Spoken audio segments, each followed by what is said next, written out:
Is up, YouTube? Jujutsu Kaisen 242 is out, and how this chapter starts. Kenjaku summons, I think it's called Akuro, and it's a special great curse to deal with Takaba. And I want to just say that number one, Akuro means evil wolf, so it kind of looks like that. And number two, why didn't he summon this earlier when Takaba was doubting himself? He could have ended this quickly. But to our surprise, when the cursed spirit takes a step, he ends up getting hit by a truck, which is kind of odd that all of a sudden a truck comes out. But this is the world that Takaba is creating. And after the Okuro gets one-shotted, Kenjaku all of a sudden is a police officer and he's trying to investigate the crime because he believes that Takaba was driving under the influence. So he ends up asking Takaba to breathe in a bag, but the bag had a goldfish that Kenjaku's telling him that if the goldfish dies, then he's under the influence.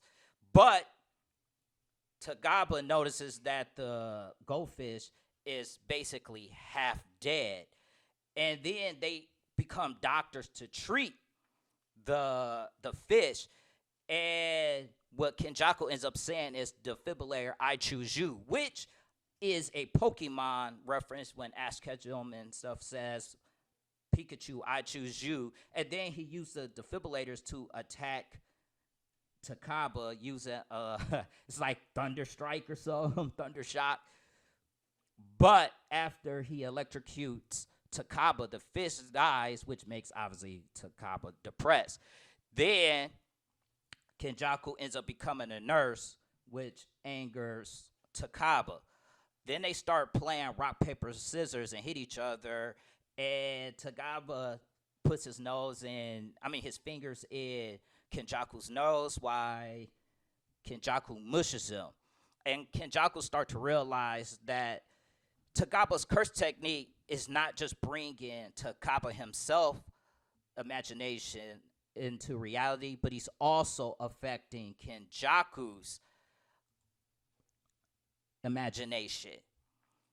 Now they switch to the fact that they're in a quiz game where Kenjaku wins the quiz for the most part, and they have a little reference in here about the Japanese college interested in. And then they both end up running towards the door, but Takaba gets distracted by someone yelling for help, and as the cat was about to get hit in the middle of the road, which Takaba rushes to protect the cat. Let me tell y'all, this is a Yu Yu Hakusho reference to when Yusuke saved the little boy from getting hit and ended up dying.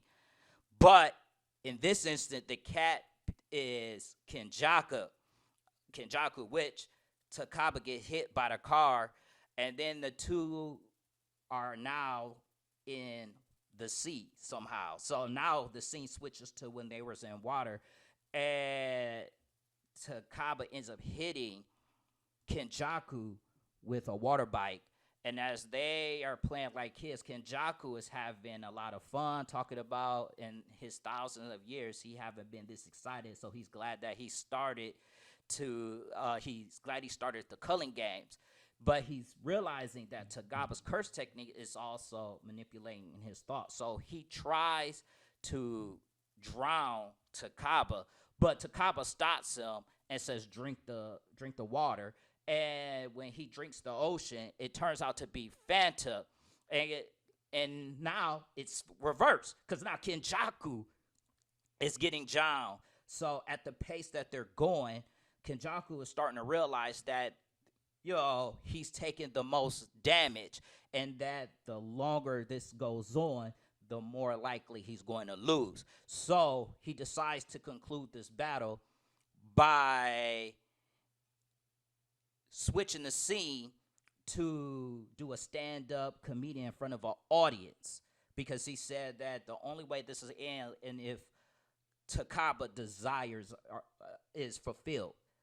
And this is how the chapter ends, with the two of them standing in front of an audience. Even though to us it looks like all this craziness, the reality is Kenjaku is taking a lot of damage and he's trying to negate that. So unfortunately, our heroes sent one of their best weapons to his death sentence because Kenjaku is eventually going to overcome this. But let me know what you guys think in the comment section. Did you guys enjoy this chapter at all? I mean, this chapter was okay, but realistically, we want to see the Sukuna Yuji fight. We actually want to see that more than the Kenjaku fight. So, but let me know what you think. And don't forget to subscribe to the channel. And I'll catch you guys on the next one. Peace out, y'all.